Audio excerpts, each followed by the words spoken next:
Uno empieza.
Estimados participantes, muy buenas noches. Les saluda Rosy Condori, asesora académica de Consultoría Internacional Público-Privado, sí. Agradecer la participación de cada uno de ustedes al curso de Anatomía Quirúrgica en Ginecología Oncológica. Esta ponencia estará a cargo por el doctor Milton Ávila. Antes de iniciar con la ponencia, mencionarles algunas recomendaciones. Por favor, mantener los micrófonos apagados durante el desarrollo de la preguntas o dudas que tengan se van a responder al finalizar la presentación. Y para la coordinación de la entrega de certificados en vivo de la clase grabada, voy a dejar nuestros números de contacto en el chat del Zoom. Bien, eso sería todo. Buenas noches, doctor. Le doy el paso. Muy buenas noches y gracias nuevamente a todos ustedes y bueno, en especial a la Consultoría Internacional. Y bueno, como siempre es un gusto estar con ustedes para poderles brindar un poco de mi conocimiento al respecto de los temas específicos que están encomendados para estas sesiones académicas.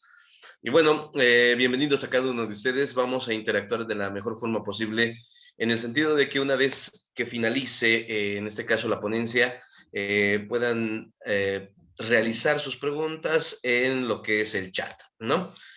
Bien, sin más ni más, entonces voy a compartir ya la presentación correspondiente al día de hoy. Y vamos a hablar de la anatomía quirúrgica en ginecología oncológica. Bien, vamos entonces, vamos a revisar este segmento. Bien, cuando hablamos de anatomía quirúrgica en ginecología oncológica, pues nos referimos a un campo sumamente complejo, ¿no? Nosotros conocemos bastante bien las etapas en las cuales se produce en particular lo que es el cáncer del cuello uterino.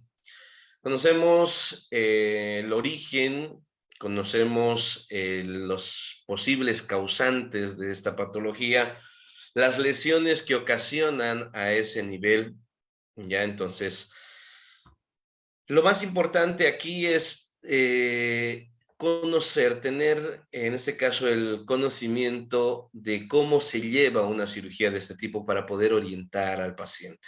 Sobre todo, estas charlas son orientativas, puesto que no echamos mano todavía de lo que es la técnica quirúrgica como tal.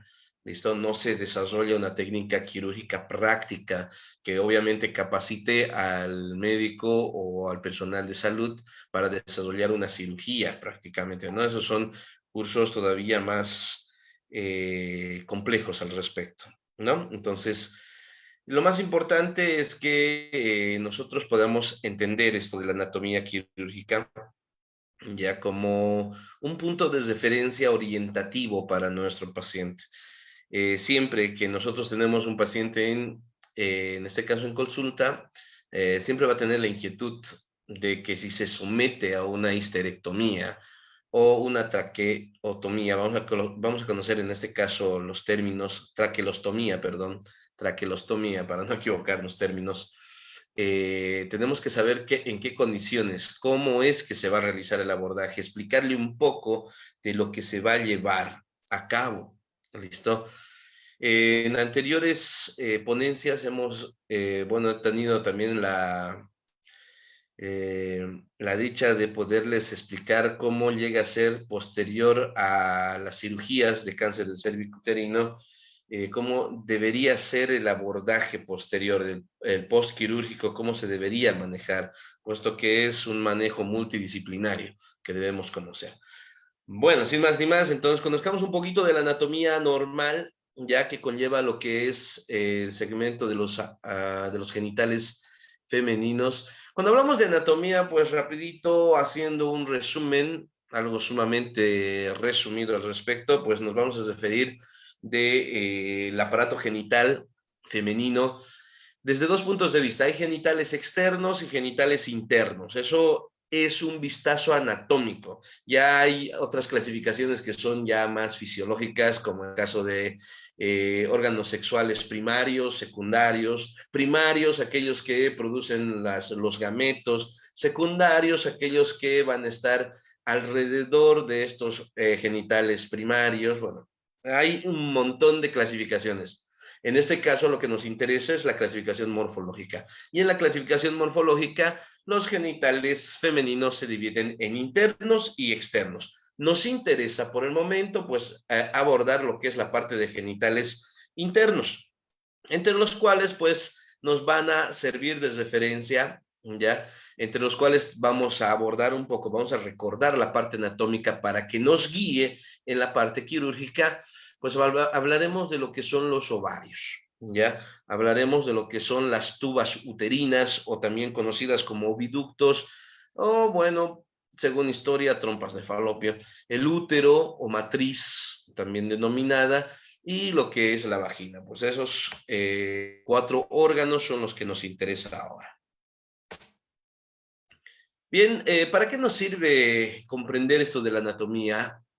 Como uno de mis maestros decía, la anatomía solo sirve al quien sabe anatomía. O sea, al que no sabe anatomía prácticamente menciona, o sea, la carrera que no le sirve para nada, ¿no? Entonces aquí está. Tenemos que considerar estos órganos para poder comprender muy bien lo que es un embarazo ectópico, tubárico, por ejemplo, qué es lo que sucede, en dónde se ubica específicamente, en qué segmento, ¿no?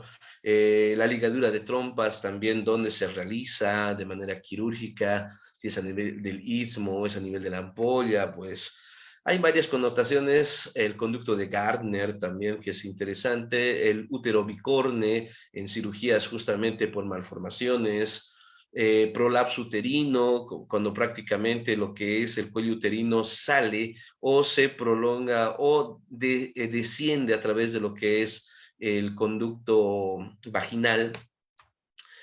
La histerectomía, que el día de hoy vamos a hablar bastante, ¿ya? Uy, a ver, ¿me confirman el audio, por favor? Hay un participante que no escucha. ¿Estamos bien con el audio? ¿Se Sí, doctor, escuchan? sí se le escucha. Ya, Por eso el entonces, participante no activó su audio. ya es probable, ¿no? Es probable que tenga algunos problemitas. Perfecto, ya. Muy bien, gracias por confirmar. Continuamos. Entonces, la histerectomía es uno de los procesos que se realiza ya en este punto de lo que es el cáncer cervicuterino. Y bueno, también debemos considerar lo que es la distensión vaginal, por ejemplo, cuando hay lo que es el parto, ya también es uno de los puntos también importantes, las fístulas vaginales que se pueden producir ya por diferentes tumoraciones en el segmento, la culdocentesis que pues sirve bastante también utilizando lo que son los fornix ya para poder explorar, ya sea exploratoria o terapéutica. Bueno, aquí, de todo lo que nos puede servir la anatomía, pues este punto tenemos que ubicar bastante bien, ¿no? Para lo que es la histerectomía. En el cáncer de cuello uterino, pues nos interesa este punto, la histerectomía, ¿ya? Y en este caso vamos a ver también otro punto bien interesante, ¿ya? Que es la resección solamente de cuello uterino, ya se van a dar cuenta. Vamos con lo que son los ovarios, rapidísimo. Con respecto a lo que son los ovarios, de una forma de almendra u ovoide, miden 3 a 4 centímetros de longitud, pues aquí hay una denominación bien sencilla, solo es contar del 1 al 3, ¿no? 1 por 2 por 3 es la dimensión de lo que es el ovario. Bueno, esos parámetros máximo llega hasta lo que es 4 hasta 5 centímetros ya de longitud, que es lo normal. Una coloración blanco-grisácea, ya por lo común blanquecina, pálida, ya cuando se observa justamente a nivel de lo que es la parte quirúrgica en vivo.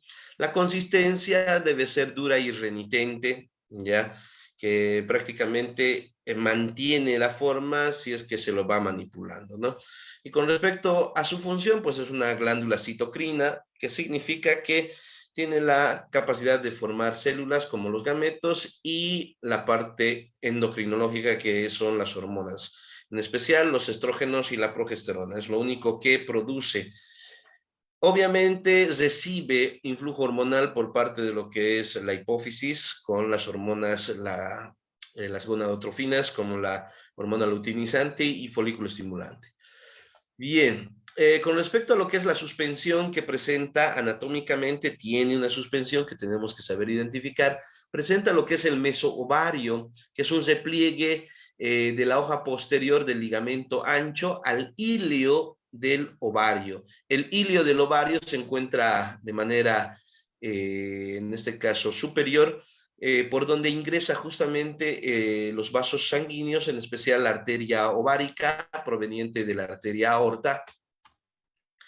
Y bueno, también debemos ubicar lo que es la línea de Farré-Waldeyer, que es la hoja del peritoneo con lo que es el epitelio ovárico, ¿no? Esa es la línea prácticamente donde también se encuentra obviamente el mesoovario, ¿no? Entonces la hoja del peritoneo con el epitelio ovárico se conoce como la línea de Farré-Waldeyer. Ahí justamente donde está delimitado con las líneas segmentadas de color amarillento. Vamos con otro segmento. También presenta el ligamento suspensorio del ovario, también conocido como infundíbulo pélvico, pues es un repliegue que proviene desde lo que es el segmento lumbar, ya por eso se conoce también como lumbo ovárico, ¿listo? O ligamento suspensorio del ovario, o infundíbulo pélvico, ya. En su interior trae consigo los vasos útero-ováricos. ¿Listo?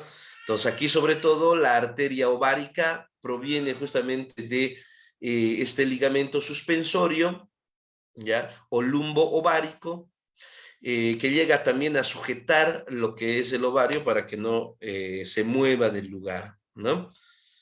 Y bien, se encuentra justamente en este polo, que es el polo superior.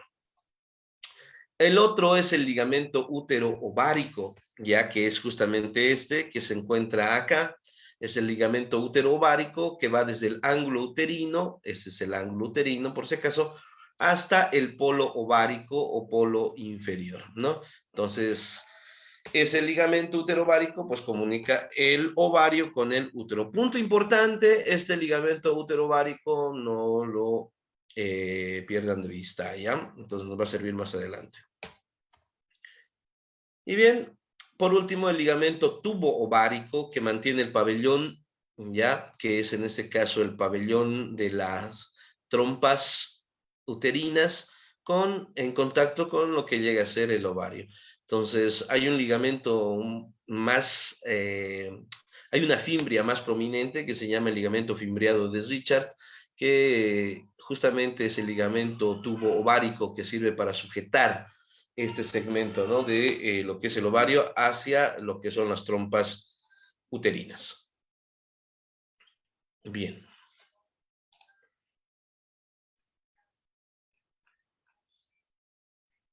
Bien, seguimos con ese problema de un participante.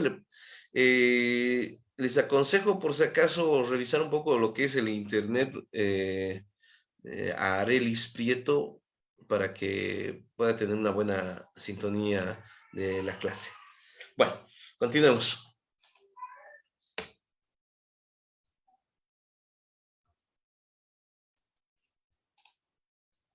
Bien, vamos ahora con otro segmento.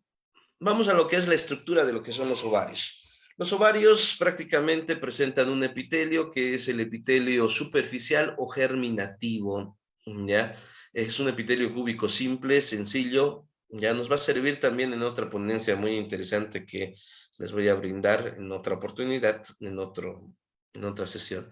En este caso, fíjense, tiene un estroma por dentro que divide en este caso a esta glándula en dos segmentos, en un estroma cortical, lo que es la corteza, ¿ya?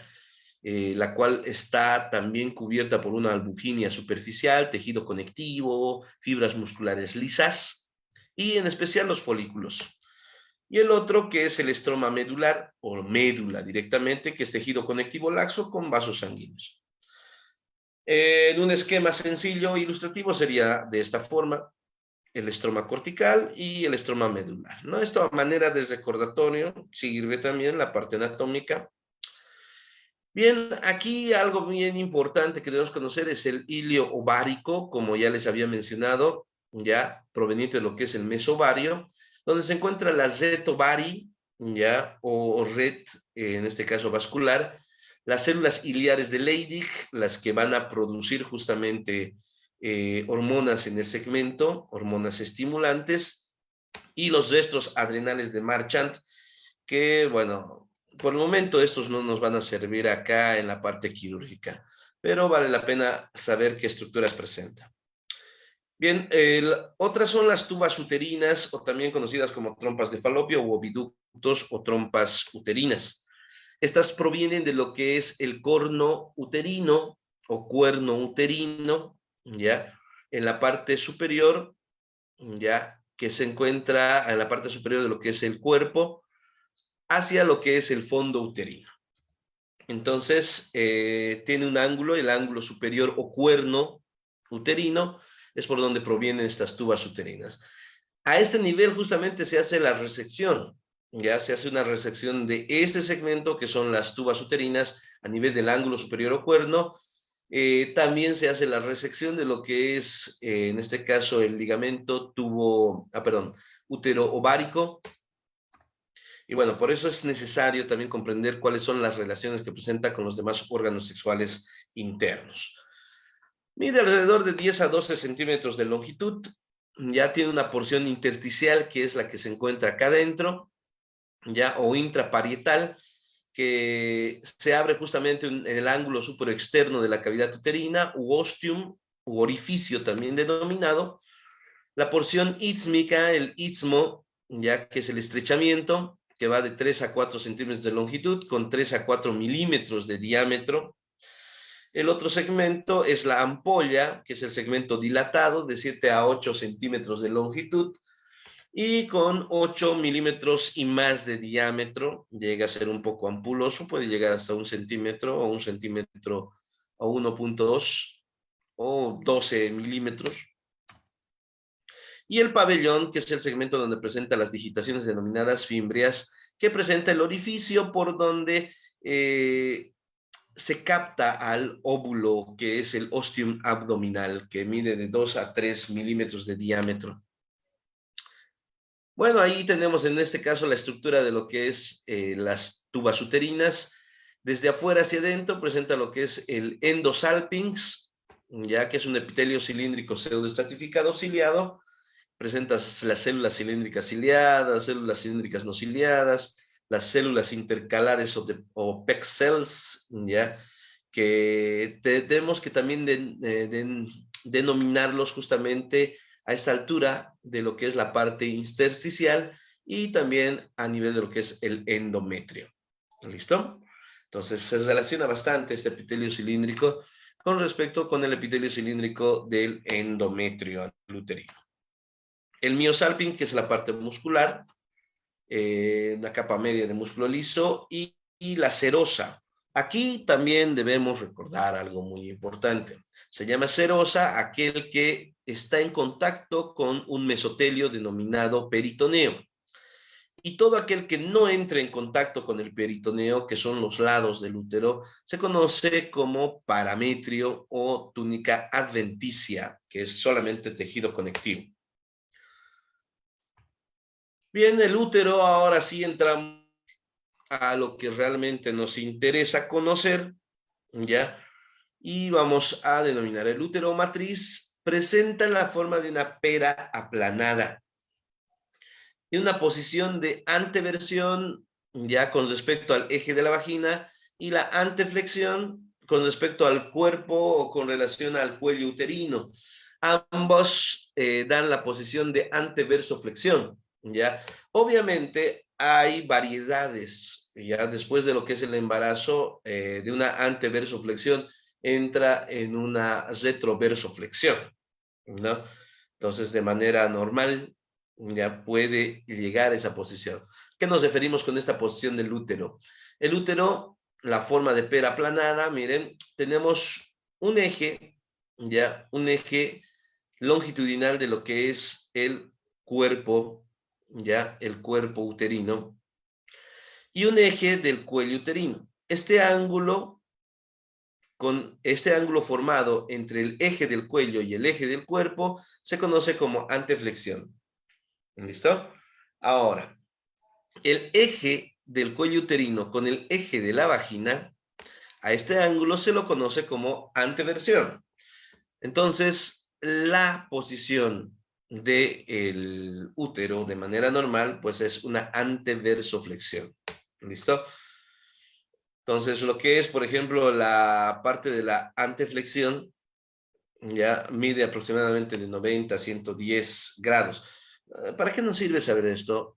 Muchas veces cuando hay tumores, por ejemplo, a nivel del cuello uterino, como es el caso del cáncer, esta posición de anteversoflexión pues cambia, ¿ya? Haciendo que haya este tipo de, en este caso, variedades, ¿ya? La anteversión o anteversoflexión es lo normal, pero cuando hay una masa ocupante, pues hay un útero en retroversión o retroversoflexión. ¿Listo? Entonces, cambia la posición, cambia la morfología. ¿Listo? Entonces, cuando el médico, cirujano, oncólogo o en este caso, de manera precisa, el encargado de realizar el abordaje quirúrgico es el ginecólogo oncólogo, ¿ya? Ya el que ha hecho la subespecialidad en oncología ginecológica, pues es el encargado de visualizar todo este proceso y obviamente de realizar la técnica quirúrgica. Bien, entonces, ¿qué partes, para ser más precisos, presenta lo que es el cuerpo? Ya, que es de forma triangular, mide de 5 a 6 centímetros de longitud, está cubierta de peritoneo, lo que es el cuerpo, sobre todo en la cara postero superior.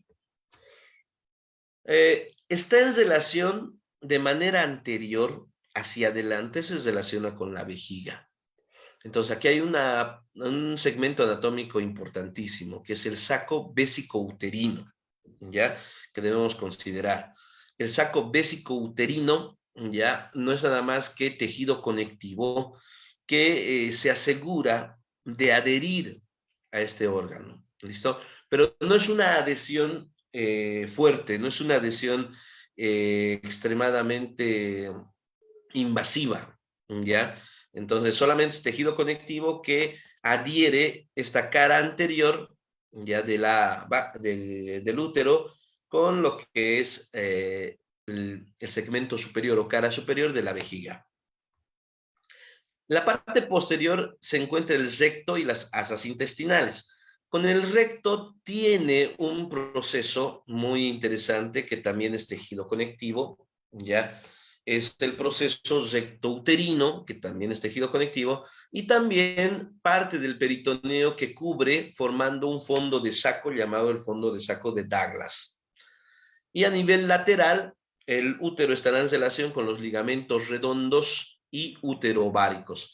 Recordemos muy bien que los ligamentos redondos del útero están en relación con el contenido de lo que es el conducto inguinal, es el contenido del conducto inguinal, es decir, estos salen ya por el conducto inguinal hacia lo que es la vulva, ¿no? Hacia lo que es la vulva, llegando hasta lo que son los labios mayores, ¿ya? Y parte de lo que son los labios menores. Ahí está la cavidad corporal. Presenta un cuello que es de forma cilíndrica, ¿ya? Tiene 3 centímetros de ancho en su parte media. Ahí se inserta justamente la vagina, ¿ya? Ahí la inserción vaginal a nivel del cuello uterino, pero que no cubre todo el cuello uterino, por lo que le da 3 porciones a este cuello uterino. Le da una porción superior que se llama extravaginal o supravaginal, que mide 1.5 a 2 centímetros. Luego tiene una intermedia o también llamada vaginal, que es el lugar donde se inserta la vagina, y la que está dentro de lo que es la vagina se llamará intravaginal, hocico de tenca o portio, que mide 1 a 2 centímetros. ¿Listo? Entonces, muchas veces se llega a seccionar solamente el hocico de tenca, el portio. Ya hay una sección de portio, en este caso de cuello uterino, que se denomina parcial, ¿ya? cuando se secciona más allá de lo que es el segmento vaginal, ya se conoce como radical. Ya vamos a ver que se conoce ese proceso quirúrgico como la traqueostomía. Ahí está, entonces, hay un conducto en medio que debemos recordar también, el conducto cervical, que presenta dos orificios, uno interno, que es el OSI, el orificio cervical interno, y el OSE, que es el orificio cervical externo. Bien, entonces aquí está el orificio cervical interno, que sobre todo es un orificio anatómico, y el orificio cervical externo, que tiene connotaciones sobre todo, ya, en este caso, el externo, perdón, el orificio cervical externo, presenta connotaciones histológicas como un orificio interno como tal, ya, con el choque de epitelios que existe a ese nivel.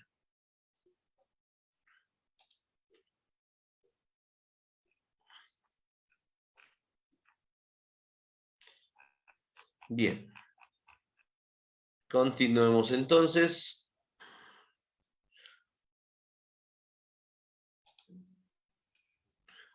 Vamos con la estructura. Tiene una serosa o peritoneo que cubre sobre todo la cara posterior-superior. Tiene miometrio, que es la parte muscular, ya donde se asientan algunos procesos tumorales benignos, como los miomas y los leiomiomas. La parte interna va desde el miosalpinx y ligamento redondo, tiene fibras circulares espiraladas, de una forma espiral, y en este caso la parte externa tiene fibras longitudinales. Presenta una malla, o sea, van a formar estas fibras musculares una malla plexiforme en una disposición de 8, en número de 8. Ya les voy a mostrar enseguida en forma esquemática cómo va. Y el endometrio, entonces veamos el endometrio que presenta la capa basal y la capa funcional. Estos que es sobre todo importante en la capa funcional, lo que es el ciclo menstrual. Vamos con los ligamentos uterinos. Hay los ligamentos anchos, ya, correspondiente a las hojas peritoneales pelvianas, los ligamentos anchos que se encuentran sobre todo a ambos lados de lo que es el útero. Los ligamentos redondos que parten de la cara anterior del cuerpo, ya, hacia lo que es el conducto inguinal y lo que es la vulva. El ligamento útero-sacro, ya que va de la cara anterior también del cuello uterino hasta lo que es la cara anterior de lo que es el sacro como tal. Y bueno, lo que les mencionaba acá, aquí están en este caso la disposición de las fibras musculares, las cuales hacen que las fibras musculares internas sean circulares y las externas sean longitudinales y le dan una disposición en forma de 8. En forma de 8, lo que hace que la contracción de ese músculo haga que las arterias en el momento de la menstruación, por ejemplo, o a nivel de lo que es el parto, ya haga que detenga lo que es la hemorragia del segmento. Bien, ahí están los ligamentos también. Los ligamentos que son importantes, el útero ovárico, el ligamento redondo, el útero sacro, que va de manera de la parte anterior hacia la posterior, el ligamento cervical, ¿ya? O de McEnroe también llamado, y el ligamento pubocervical, ¿ya? Que va al segmento pudendo, que sabemos muy bien que es el diafragma pelviano, ¿no? El piso de lo que es la pelvis. Bien. Por último, la vagina tiene una forma, en este caso es una cavidad virtual, ya que debemos conocerla de igual forma. Se llama virtual porque anda cerrada, a menos de que pase algo por ahí y lo convierte en una cavidad real. En este caso, esta cavidad virtual se vuelve real cuando pasa a la menstruación, cuando en el caso de lo que es el coito o el paso de lo que es el producto en lo que es la etapa de gestación con respecto a lo que es el parto. Mide entre 7 a 8 centímetros de longitud, 2.5 a 3 centímetros de ancho. Y bueno, existen dos decesos que son denominados fornix, el fornix anterior y el fornix posterior. Entre esos dos, el fornix posterior es el de más relevancia. ¿Por qué? Porque está en relación con lo que es, en este caso, el segmento del recto y posibilita, en este caso, la visualización de estructuras que se encuentran en el fondo de saco de Douglas. Ahí está el introito vaginal y, bueno, la cara anterior presenta lo que es el triángulo de Paulik, que corresponde al triángulo vesical de Liter, que es justamente el segmento donde se encuentra el músculo detrusor. Bien, veamos entonces. La cara posterior de la vagina está dividida en 3 segmentos y el límite es el músculo elevador del ano. Hay el segmento superior que está en relación con el fondo de saco de Douglas, ¿ya? Muy próximo. El segmento medio y el segmento inferior. El superior es el que más nos interesa con respecto a la cara posterior de la vagina. En la cara posterior de la vagina, recordemos muy bien que también va a estar el segmento recto vaginal, que es, en este caso, tejido conectivo que va a adherir el recto con lo que es la vagina. Y bueno, la parte inferior nos indica que está en relación con el núcleo fibromuscular del perineo, ¿listo? O perineo también llamado. ¿Cuál es la estructura de la vagina? Presenta una mucosa que es epitelio plano estratificado no queratinizado, un segmento medio que es muscular y la parte externa que es fibrosa, ¿ya? O también denominado adventicia. Cuando la mucosa es normal, pues presenta todas las capas celulares, presenta secreción de manera normal en el lugar, secreción que proviene de las glándulas endometriales y de las glándulas de Bartolino. Y cuando hay sequedad vaginal, pues hay células descamativas en el lugar, ¿no? Entonces, eso ocurre algunas veces previo a lo que es el ciclo menstrual. Aquí algo bien importante es la irrigación, porque en una cirugía lo que debes identificar adecuadamente es los vasos sanguíneos que acontecen en el lugar o que se encuentran en el lugar. Entonces, aquí hay una relación muy importante. Recordemos que el ovario está en relación o está irrigado por la arteria ovárica, ¿ya? Que es rama directa de lo que es la arteria aorta.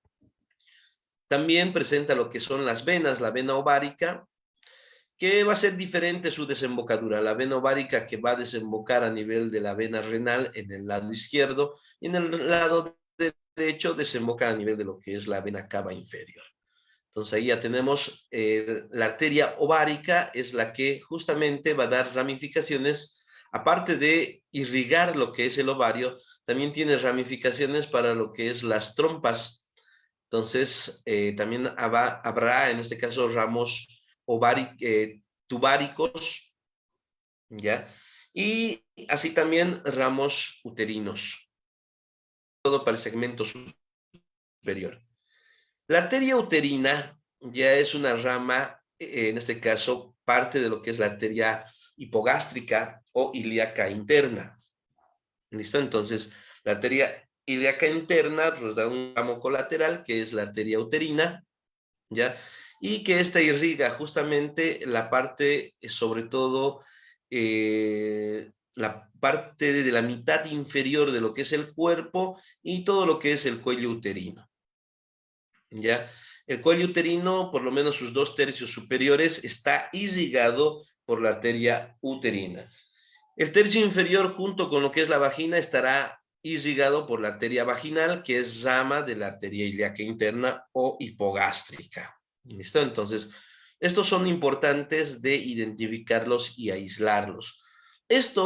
La arteria ilíaca interna, por ejemplo, las arterias ilíacas en realidad, ¿ya? Están en relación sobre todo con segmentos en la mujer, con segmentos como lo que es el uréter. Entonces hay que tener bastante cuidado de primero identificar el uréter, aislarlo y en este caso, posteriormente a ello, clampear los segmentos ya para poder aislar ya de manera sencilla lo que es el útero como tal. Y aquí lo que podemos observar es la irrigación, pero desde el punto de vista de segmento venoso. Aquí lo que les mencionaba a un inicio, existe lo que es el ligamento suspensorio del ovario, o también conocido como ligamento lumbovárico, que se encarga de llevar, de conducir justamente a los vasos gonadales, o en este caso, a los vasos ováricos. La arteria ovárica y la vena ovárica, sobre todo la vena ovárica es la que va a estar en el trayecto. Bien, aquí hay una denominación también de lo que es las arterias del tronco anterior, solamente para comprender un poco al respecto. La arteria ilíaca interna se divide en troncos, el tronco anterior y el tronco posterior, y el tronco anterior se divide a su vez en ramas intrapélvicas viscerales, parietales y extrapélvicas. Entre estas es fácil de deducir, ¿no? Recordemos que va a haber ramas intrapélvicas viscerales. ¿Eso qué significa? Que van a ir directamente a lo que es las vísceras. Por ejemplo, la arteria umbilical va directo a la vejiga, en su segmento superior. Habrá también la arteria vesical inferior, la hemorroidal, pues que se va directamente al conducto anal, y lo que es la arteria uterina y vaginal, que nos interesa bastante. Bueno, entonces ahí el panorama general de lo que es la parte anatómica. Realmente vi más todavía, pero bueno, es importante resumirlo un poco, compilarlo para que en este caso ustedes tengan un vistazo general y bueno, por lo menos nos ubiquemos hacia dónde va la parte quirúrgica. Bien, el cáncer de cuello uterino, ya esto ya lo hemos considerado en otras ponencias, como es el caso de lo que es el epitelio cervical, ya la zona de transición o de transformación, que es donde se anida justamente el virus, que es el papilomavirus humano, los subtipos virales de alto riesgo oncogénico, 16, 18, 45 y 56, que son los que tienen más probabilidad, ya, de formar cambios citológicos a ese nivel. El diagnóstico va por medio de lo que es el Papa Nicolau, ¿ya? Así también va lo que es la biopsia, también la visión, en este caso indirecta, por medio de lo que es la colposcopía, ¿ya? Y pues cambios morfológicos por el ácido acético, pues al 5%, ¿no? Eso es lo que ya hemos visto en anteriores ponencias. La clasificación de FIGO de la Federación Internacional de Ginecología y Obstetricia, que también es importante para orientarnos en el tratamiento. Ahora sí entramos a un poco de detalle. Esto sabemos muy bien, lo vuelvo a repetir, con respecto a lo que es la clasificación de Bethesda System, que va a clasificar las modificaciones celulares desde lo que es la lesión intraepitelial de bajo grado y la lesión intraepitelial que ya va a nivel del estrato basal, que se llama de alto grado, y el cáncer de cuello uterino, que va justamente a invadir más allá de la membrana basal. Y las neoplasias, ¿no? Que hemos visto, neoplasia prácticamente, la formación de nuevas células. Y bueno, la estadificación de FIGO, los estadios que vale la pena recordar, el estadio 0, que es un carcinoma in situ, ya que prácticamente se circunscribe en el lugar, un NIC3, en este caso el estadio 1, que está limitado solamente a cuello uterino, entre ellos hay el 1A1, que infiltran hasta 3 milímetros de profundidad y no más de 7 de extensión, el 1A2, que infiltran de 3.1 y 5 milímetros de profundidad y no más de 7 milímetros de extensión, y el 1B1, que es menor de 4 centímetros, y el 1B2, que es mayor de 4 centímetros, ¿no? El 1B se refiere justamente a la lesión mayor al 1A limitada a cervix, que es un poquito más extensa, pero que se limita también al cuello uterino. O sea, no olvidar que el estadio 1 está limitado al cuello uterino. Bien, vamos con lo que es el estadio 2. Si es un estadio 2, va más allá del cuello uterino, entonces compromete los parametrios en este segmento, ya no llega hasta la pared pelviana, y bueno, va a una extensión, en este caso a la vagina, cuando es 2A, sin llegar al tercio inferior y sin comprometer parametrios. El 2B, con compromiso parametrial, pero sin llegar a pared pelviana. Entonces ahí tenemos el 2A y el 2B. Por último, el 3 y el 4, vamos a ver el 3 que compromete uno o más parametrios hasta la pared pelviana o vagina en su tercio inferior. El 3A va a comprometer la vagina al tercio inferior sin extensión parametrial, y el 3B sí va a comprometer el parametrio hasta la pared pelviana, habiendo uronefrosis. Y por último, la 4, que es el carcinoma que va más allá de la pelvis, ¿ya? O a mucosa de vejiga o recto. La 4A, compromiso mucoso vesical. Y la 4B, que jamás debemos olvidarnos, cuando es un estadio 4B y hay metástasis, no hay nada más que hacer, lastimosamente. Ahí el tratamiento va de acuerdo a ese estadio. El tratamiento va de acuerdo a ese estadio, ¿ya? Entonces, el estadio 0, conización o histerectomía. Esto va a depender mucho del criterio médico. El estadio 1, histerectomía, es recomendable. Estadio 2, histerectomía más radioterapia. Y el estadio 3 y 4, radioterapia, porque ya hay compromiso también ganglionar. Y bueno, las tasas de sobrevida del cáncer de cuello uterino van disminuyendo acorde, va aumentando el estadiaje, ¿ya? Y esto estamos hablando de una sobrevida en 5 años, ¿ya? Entonces, los primeros estadios, obviamente, los que son más leves, tienen una sobrevida bastante mayor, ¿no? Con respecto a los que ya van, en este caso, diseminados más allá de lo que es la pelvis. Ahora sí, vámonos con lo que es el tratamiento quirúrgico. Ya nos vamos a referir un poquito más a esto. Lo vamos a hacer de la forma más rápida posible. Vamos a aplicar la anatomía que hemos aprendido ya para poder comprender un poco de lo que es el abordaje quirúrgico. Bien, entonces sigamos este algoritmo. Nos dice, el FIGO 1A1, hay una invasión linfovascular, ¿no es cierto? Entonces, si la respuesta es no, entonces se puede hacer conización o histerectomía simple. Por lo común se opta por conización y mandarlo a biopsia, ¿no? Todo tipo de procedimiento siempre se manda a anatomía patológica. Si hay invasión, ya, entonces puede haber afección ganglionar en este caso. Si es positiva, si hay afección ganglionar, se debe realizar quimioterapia y radioterapia. Ya, recordemos muy bien que si la afección es ganglionar, la diseminación puede ser ya muy riesgosa. Cuando se llega a ganglio, en la mayoría de lo que son los cánceres, ya que existen en diferente nivel, recuerde muy bien que el ganglio pues, se comunica con diferentes niveles. El ganglio tiene la función de filtrar, en este caso, los residuos de la sangre, células que existen en el lugar, y parte venosa y de ahí a todo el cuerpo. O sea, si hablamos en este caso de una afección ganglionar positiva, pues se debe ir de manera rápida a lo que es la quimioterapia y radioterapia.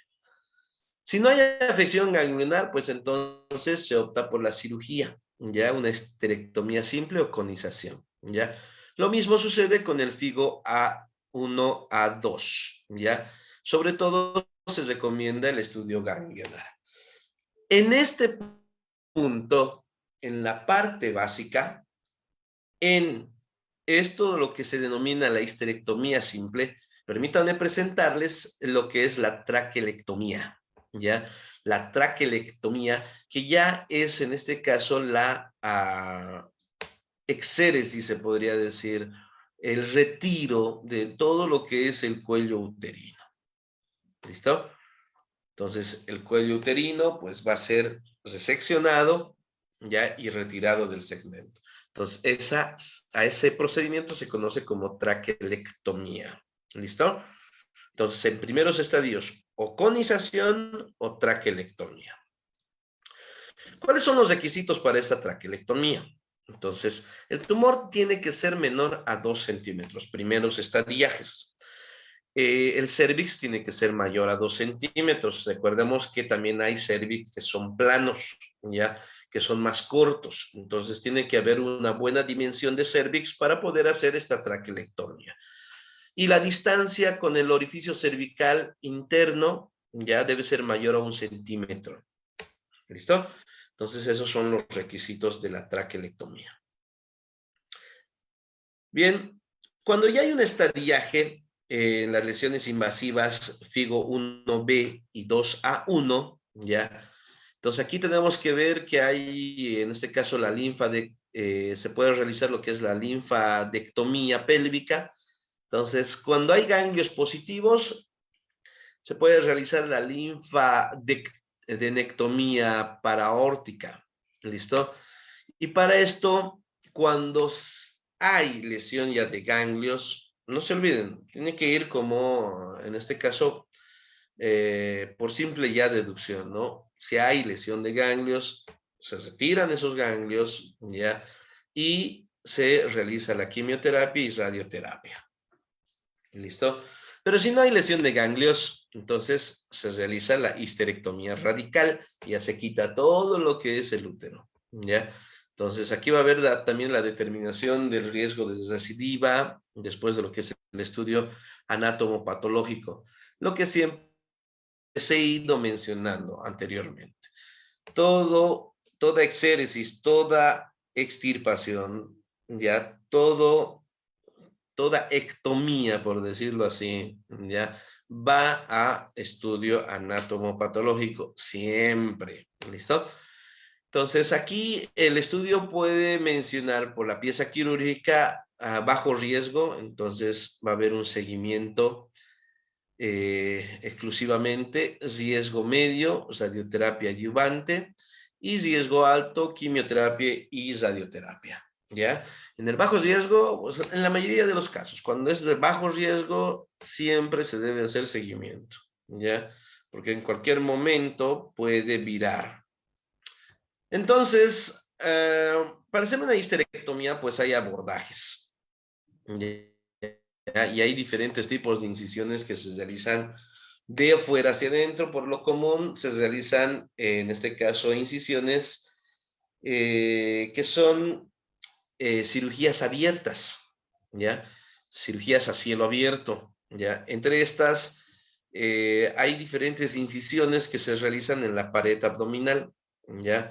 Como es el caso en este caso de Maitland, ¿ya? La incisión de Maitland, la de Panesfield, ¿ya? La de Fanesfield, en este caso, o de Cherneys, o de Kushner, la de Turner, Warwick, ya, entonces, la que más se utiliza es la de Cherney.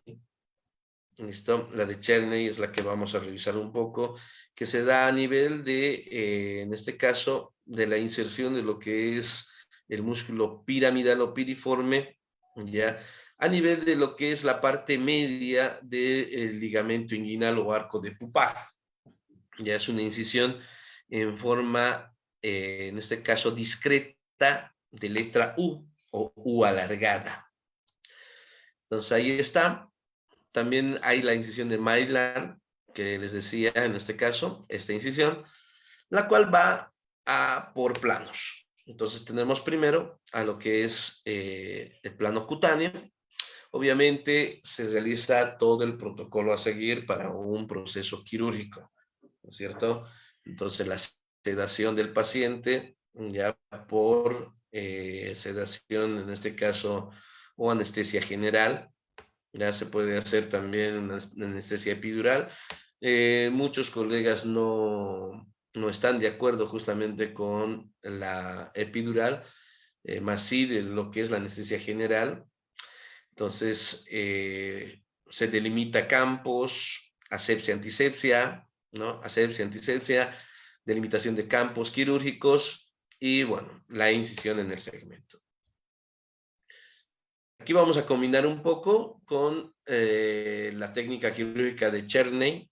Entonces hace una incisión en el segmento y se va por planos, ya la incisión de los planos que encontramos en el segmento abdominal, en la pared abdominal anterior.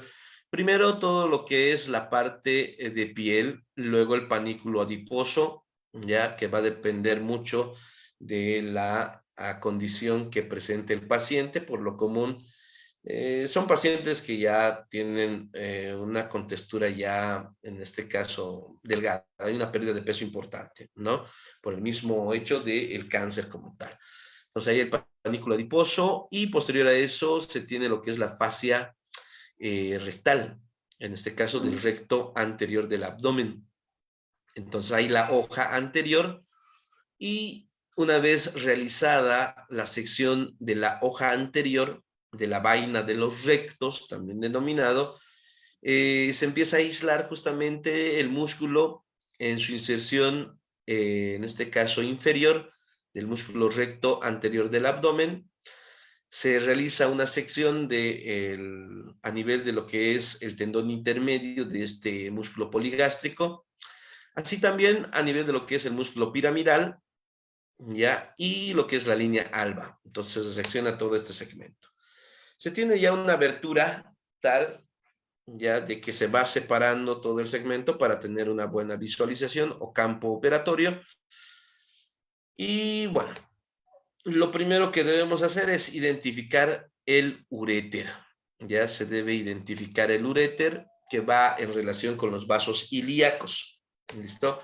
Una vez identificado el uréter en el segmento, pues se hace una apertura en el segmento pararrectal. Entonces, para ubicarnos muy bien, este segmento es anterior, este segmento es posterior. Aquí encontramos lo que es el recto y de manera anterior encontramos lo que es el fondo uterino, el cuerpo, y lo que se está visualizando aquí y se está haciendo ya el pinzamiento es a nivel de los cuernos o ángulos uterinos.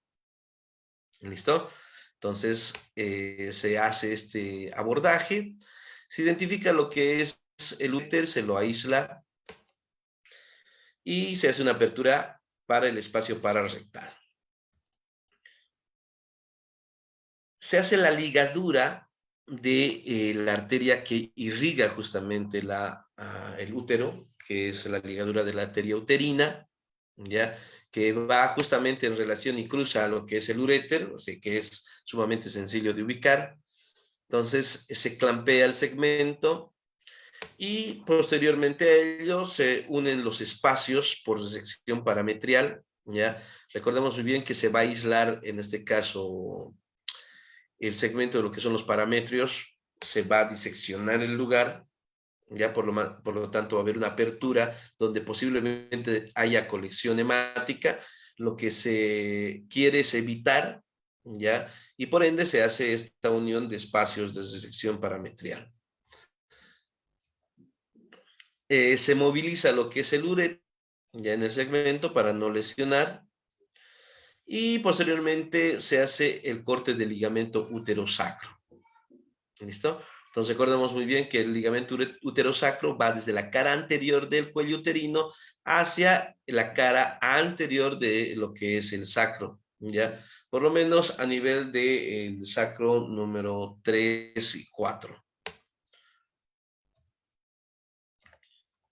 Y por último, pues se hace el corte a nivel de la vagina, el segmento vaginal. Recordemos muy bien que tenemos una mensura aquí de 1.5 centímetros hacia abajo, ¿ya? Para poder realizar el corte.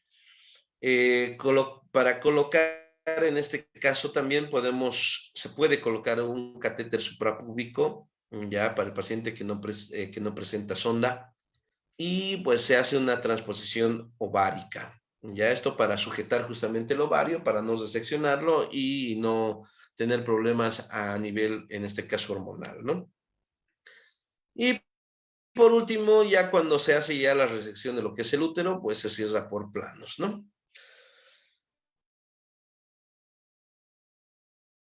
Y bueno, ya para finalizar, En este caso, los últimos estadios, ya, se realiza para lo que es el seguimiento, ya la tomografía computarizada, ya por emisión de positrones, la resonancia magnética pélvica, ya la tomografía de tórax, abdomen y pelvis, esto para ver si estamos entrando a un estadio 4B, ¿no? Que es en este caso la metástasis.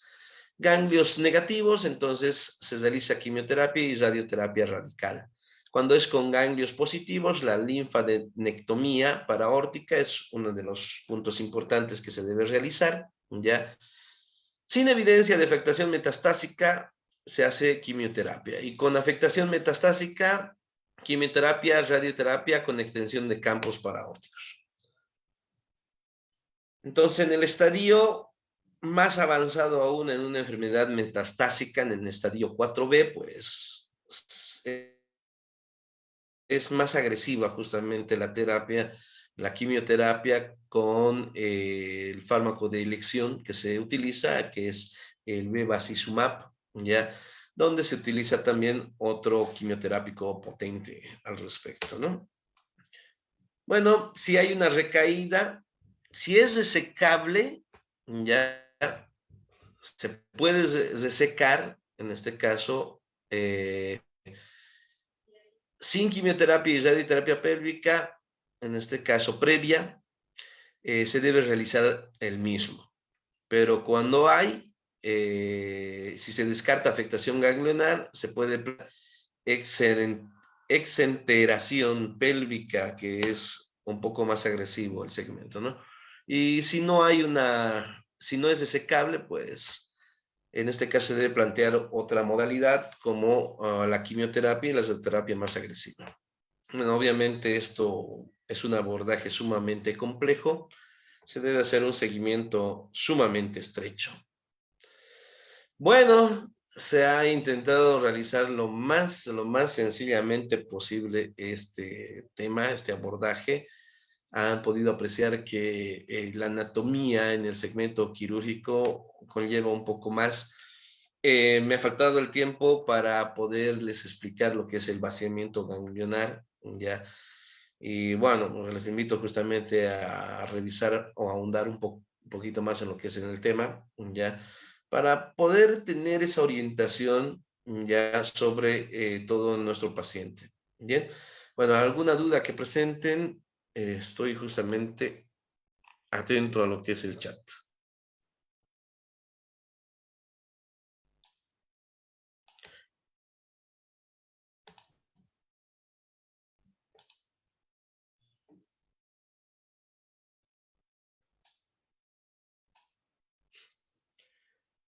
Bueno, un tema complicadito, pero bueno, se pudo realizar, creo que de acorde. Bueno, ¿alguna duda que presenten, estimados participantes?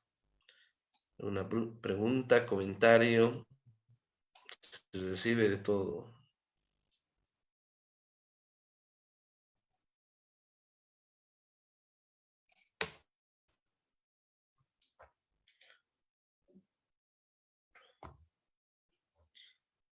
Bien, si no hay ninguna pregunta al respecto, pues quedo agradecido con el Centro Internacional de Actualización e Información Profesional, pues por la oportunidad dispensada.